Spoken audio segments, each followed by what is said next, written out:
Home remedies for colds and coughs in babies. 1. Breast milk. Breast milk provides a unique balance of nutrients to help their bodies fight infection and recover faster. Babies younger than 6 months should be given breast milk to fight off the virus causing the cold or cough. 2. Bishop's weed. Another option is to dry roast 2 garlic cloves and 1 tablespoon of carom seeds in a pan. Put the ingredients in a clean muslin cloth and tie it with a rubber band. Place it in your baby's cot or cradle to aid easy breathing while sleeping. 3. Honey. Mix 2 teaspoons of raw honey and 1 teaspoon of lemon juice. Give it to your child every few hours for symptom relief. 4. Sponge bath.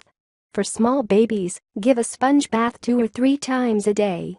Soak a washcloth in room temperature tap water, wring out the excess water, and then sponge the armpits, feet, hands and groin to reduce their temperature. 5. Oranges.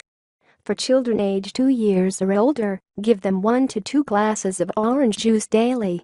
For younger babies, dilute orange juice with an equal amount of warm water and give it to them to drink at regular intervals.